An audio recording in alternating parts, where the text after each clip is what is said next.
This podcast is brought to you by Penji.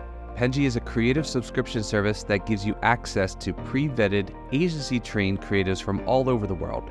From graphic design to illustrations to social media management and web development, it's all included for one monthly price.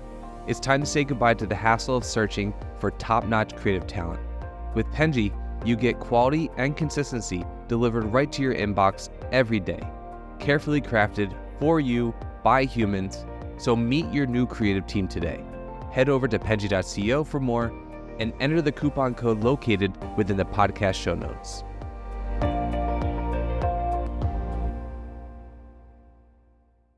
Okay, Gordon, coffee or tea? I think tea now. I used to be pretty into my coffee, but now I'm a herbal tea guy. So I drink Hello. tea. So I'm going to go with herbal tea. You're coffee sober, I see. um, Morning person or night owl? Night owl, 100%. Yeah, me too. Books or movies? Books. Books give me, books are the best. It's the only way you could just have total downtime. Beach vacation or mountain retreat? Ooh. I love beaches. I don't like sitting on a beach. I think mountain retreat. I'm going to go mountain retreat. Cats or dogs? Cats. Okay, you're a cat person. And last question, what would you have as a superpower if you could have one? I'd love to be able to put a bubble around me where I couldn't hear anybody. Oh, that's nice. Yeah, so like silence, total silence. Yeah. That would be my superpower. Leave me alone, superpower. Mine would be teleportation. I always say that. Like I have that so ready because I feel like Well, you wouldn't. yeah, I get with that. I had airports. I could get with that. Yeah, 100%. Yeah. No commuting ever. No airplanes, no cars. You just think and then you're there. That sounds like magic to me. Yeah, no, 100% down with that. As long as they put all my atoms back together the right way. Yeah. Well, guys, welcome to Fully Managed. Gordon, welcome to Fully Managed. This is where we discuss marketing and business tips. We assist you guys in your business journeys. You know me, I'm the host, Penji's partnership coordinator, Daniela. And our guest today, Gordon Meager from Userp, is who we're talking to. Hi, Gordon. How Nice are to you? meet you all. I'm delighted to be here with you today. I'm delighted to have you here as well. We have a great show planned. We're going to talk about some really cool stuff. But before we get into the actual topics, why don't you introduce yourself? Tell us a little bit about yourself to everybody who's listening or watching that is not familiar with you and what you guys do. Okay, so I suppose I'll start by myself. First, I've been working in SEO for around 13 years. Uh, I originally started my journey with the notion to make money online. This was my goal to make, because I moved country and I didn't have a visa to work yet. So I said, make money online. And I didn't know anything about the space, didn't know anything about websites. The goal was money, but then I really got into SEO as a process and marketing as a process. Now, before this, my whole history is in music. I love music. I'm a very creative person. So I really got into SEO and loved marketing from the creative perspective. So for me then, basically, I built my own affiliate websites, had some success there. I was still pretty much a junior, but I got your chance to work at a company, a brand this 12 years ago. So I started from there, mainly leaning into my strengths, which are around content. And then from there, I had a great mentor, whose name is Noah, who really taught me how to think about SEO and about marketing. And then from there, I worked with Noah for a long time, really helped understand really what SEO means. And it's not just about links. It's not just about content. It's really on just like, for me, SEO is about a jigsaw puzzle for a business. So I really got into that. Then I actually, my mentor left our company. He went to be head of SEO for another company. I went there. I became the head of SEO for that company and helped drive them from like a startup with maybe 100,000 traffic per month to millions of traffic per month. And funny thing. Um, so from there, I actually hired Userp, the company I work for, as I was head of SEO there. Um, Userp still work for that company, and but then I moved into the agency side, which is Userp. So I worked at the brand side my whole life, and I really wanted to have that agency discipline and knowledge. So for me, really, like it's like SEO for me, you know, to sound kind of boring, it's something I love. It's something that even if I wasn't working for a company, I would still be doing my own things. I was always doing my own projects. For me, I love the learning, and I love that it never changes. And I also love that. For me, I suppose it's you can do SEO by numbers. And I think some SEOs do this, but really where the magic comes in is when you think outside the box, when you look at data from a different perspective than others. And this is kind of where I am. So in that 13 years, I went from working on my balcony, learning about WordPress to being a VP of Userp today. Amazing. I think that's really cool.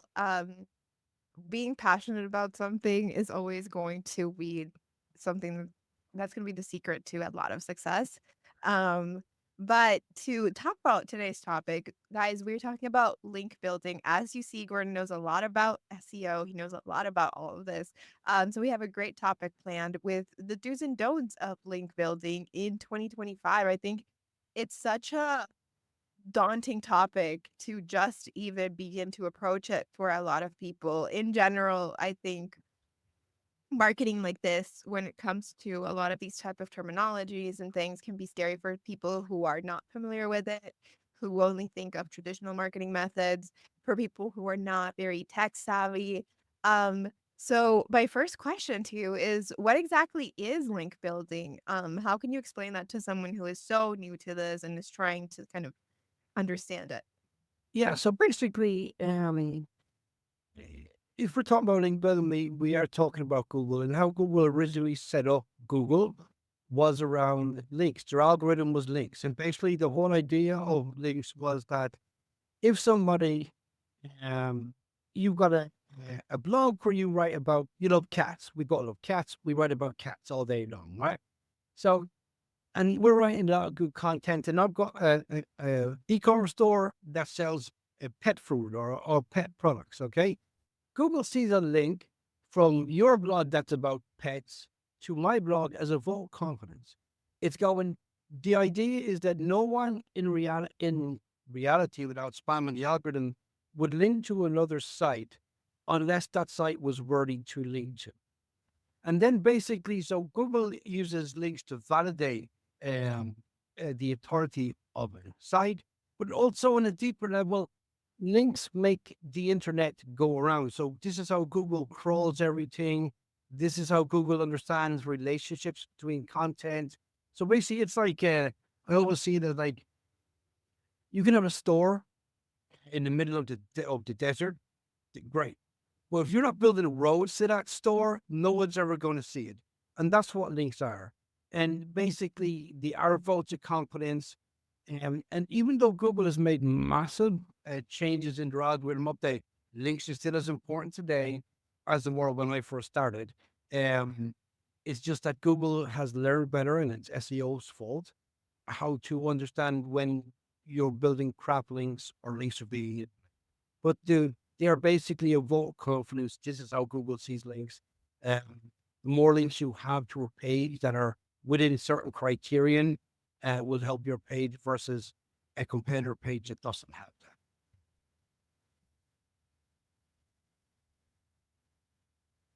Oops. Yeah, I didn't realize I was muted.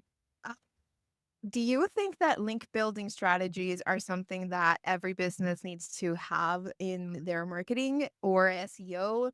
Or do you think that this is something that can be sort of skipped depending on the industry and whatnot and all those different intricacies?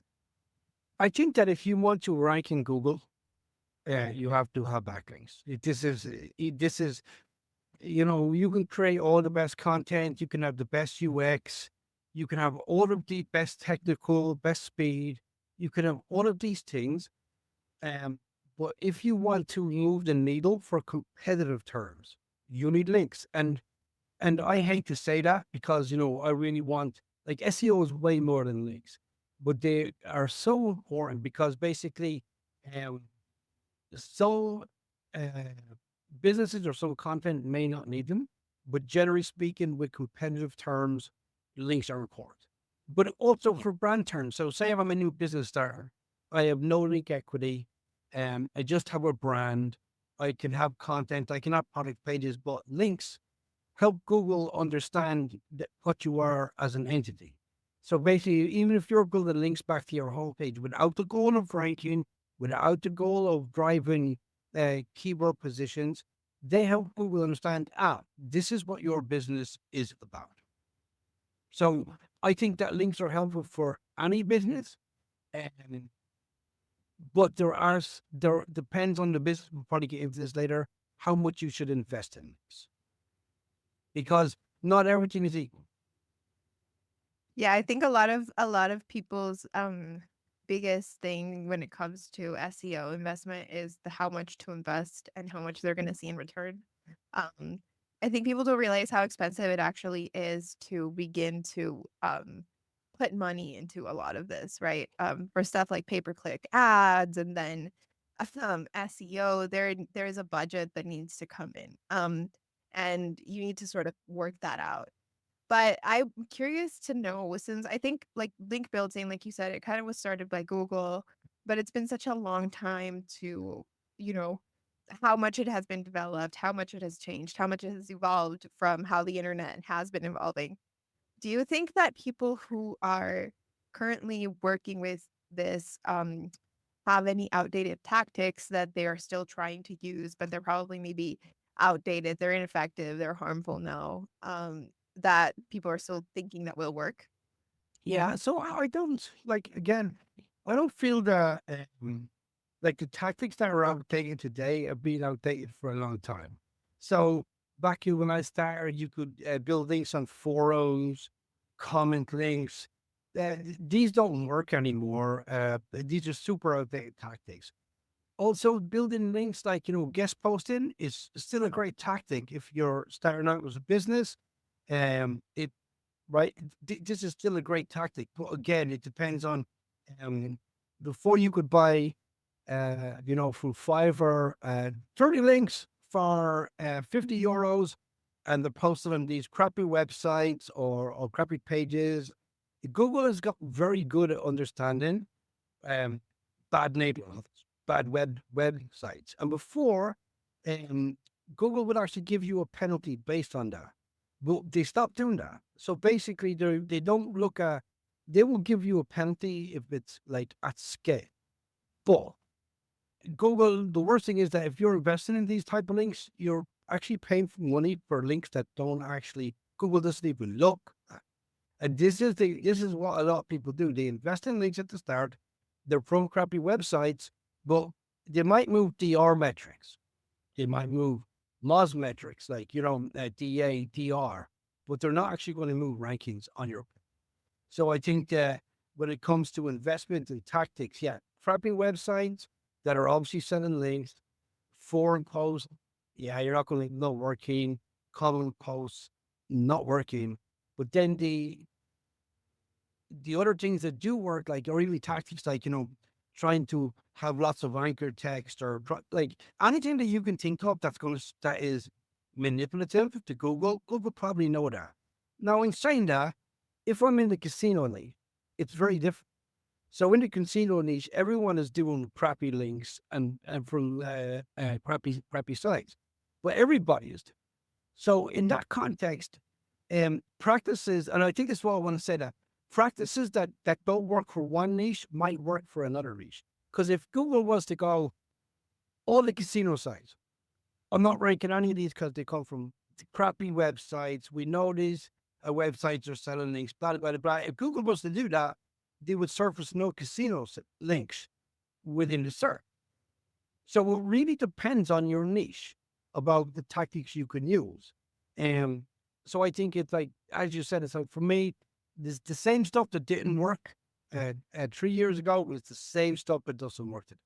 Like, nothing has changed around that. If you're obviously spamming the internet, if you're buying, if you're putting guest posts on crappy sites that have nothing got to do with your industry, or sites that are basically, we see them a lot of these news sites where it's like, you got articles about news, then you got best truck insurance for SUVs, or how to buy the best cat brush.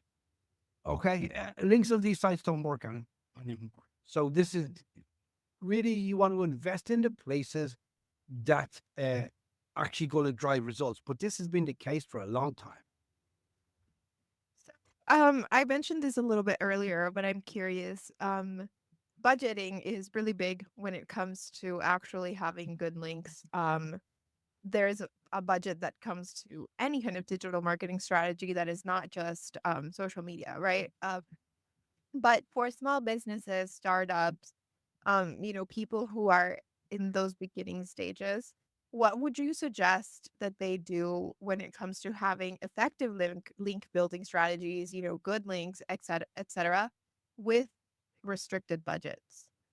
Yeah, that's a good question. And also, like a very old friend of mine said, you've got two things that you can do when you're starting a business. You have money or you have time. If you don't have money, then you will need to spend your time. So if I'm a bootstrapped startup business, I've just got a great idea. I've got maybe me and my best friend working on this site that we've set up. It's a good product, and something like that. I would say, I would be leaning more into putting your energy into guest posting.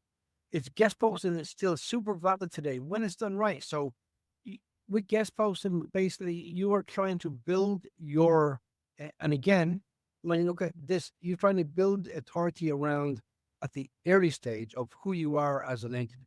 So Google looks at businesses as an entity. This is why we have the knowledge graph. Google needs to see this first. So I think as a small business, starting out, and I'm really thinking about, just launched a product, just launched a website. No one knows what can I do? In regards to, you should be doing social media marketing. You should be doing all these things, but in link specific. Guest posting is great to get you out there. Networking is great. Like, this is something that we use a lot in the SEO world. So it's like, if you're a Neil Patel of the world, SEO, you got lots of network. You go, hey, I released this great post today on my site. People will link to it if it makes sense. So building networks is good like that. And then I think when it comes to budget, if you're really, really, really starting out, you could do a lot with a 5K budget. You could really do a lot with a 5K per month budget. You can drive DR growth. Now, DR is a Ahrefs metric, Google metrics, so we're all aligned with this. But we do see a correlation between higher DRs and rankings. And basically, the higher DR, the easier it is for all the pages on your website to rank. So it's like a rising ship.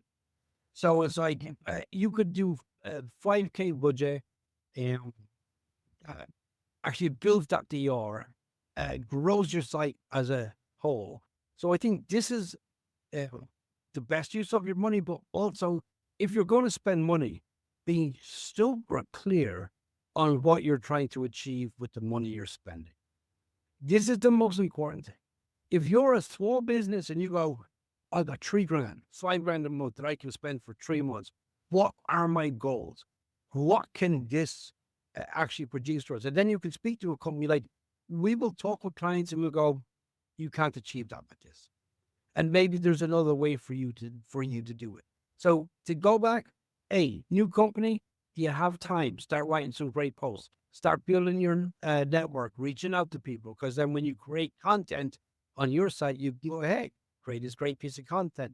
Also, leaning to data you might have. So, for example, if you're a SaaS startup, you might have data that you have got from surveys. This is great content to post because it will naturally generate links, or you can post it on LinkedIn and people will refer to it in their post. So unique data. And this is also something that is going to come more and more to the front in AI overviews and where the internet is going now.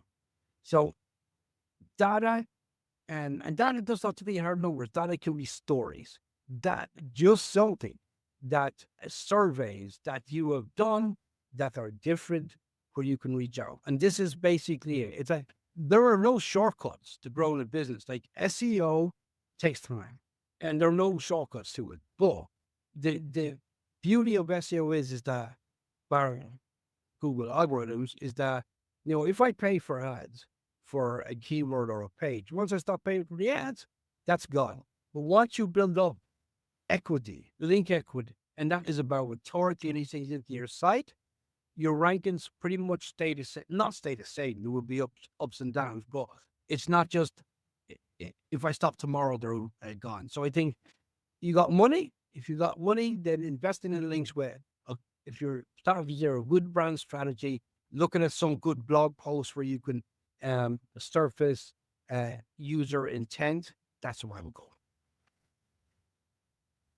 So I am also curious to ask, obviously brands always want to attract high authority backlinks. A lot of that is very, you know, big. But how can a business or a brand actually attract it without directly asking for them or, having to throw in these type of pitches that are going to feel annoying? Now they're Well, you can't. If you have to ask for it, this is basic sales. I worked in a phone shop when I was young. Right, I remember, our whole thing was we had this consultants that came in and to see how we could sell more. And the one thing that they realized was that we're actually not asking for sale. We're giving all this advice and not going, hey, would you like to buy this at the end? So you can do three things in my mind. If you don't want to ask for it, which should never be how you go into business, what you can do is you got to create awesome content for low difficulty keywords, where a great piece of content could rank in the SERP without links. Then what you want to do is, before you build that content, you want to look at, here's other sites that have gained 14 links, 15 links to this piece of content. So you can create great content that attracts links naturally. And this will be other people writing about adjacent topics that link to your post. And after that, that kind of thing is basically you surfacing content to rank in the SERPs that people would see. But after that, you got to ask for it. You could do the content thing where you're ranking the SERPs. You can use social media where you're posting and content you've driven. But again, you're not asking anyone to link to it. So for links, basically, you need to have content that's ranking in the top places. If not, what you can do is go old school. Look at maybe good business directories and if you're local or not, and put your business there. This is a good way without asking for the actual link.